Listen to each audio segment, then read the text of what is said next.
President-elect Trump is renewing his promise to eradicate Islamic terrorists following yesterday's attacks. And he's engaging in another Twitter battle with a high-profile person. Correspondent Peter Ducey is covering the Trump transition from Palm Beach, Florida. A future president and a former president are squabbling over an insult told to a small-town newspaper. This morning, President-elect Trump used his Twitter handle to write, quote, "Bill Clinton stated that I called him after the election. Wrong. He called me with a very nice congratulations. He doesn't know much, especially how to get people, even with an unlimited budget, out to vote in the vital swing states, and more. They focused on wrong states." With this pair of tweets, Mr. Trump is pushing back on a quote Clinton gave to an upstate New York newspaper where he says this: he doesn't know much. One thing he does know is how to get angry white men to vote for him.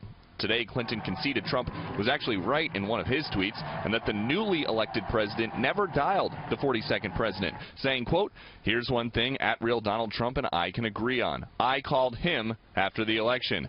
This back and forth follows weeks of Democratic efforts to find a loophole that would take the presidency away from Trump, something transition team officials hope stops now that the Electoral College has spoken.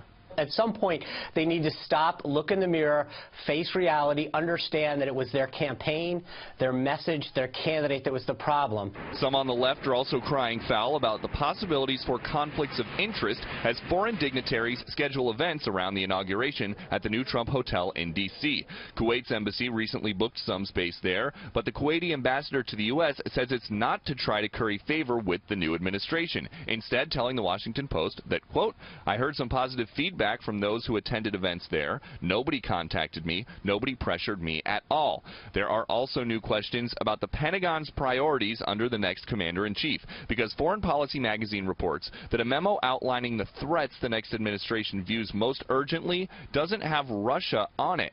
Although officials tell Fox News the memo was just a readout of a single meeting. Whatever the priorities are, a top Trump advisor announced today she will be moving to the Capitol with him, but Kellyanne Conway isn't ready to print out new business cards just yet. My family is going to move to Washington, D.C., and I will either stay outside and run the political superstructure, or I will go into the West Wing and take a position right next to the president. Tonight, a spokeswoman for the transition team poured cold water on reports that Donald Trump Jr. and Eric Trump are somehow involved with an inauguration weekend event that appears to offer access to the newly sworn-in president in exchange for donations to a conservation effort. She says while both Trumps support conservation, they're not involved. Brett? Peter Ducey in Palm Beach. Peter, thank you.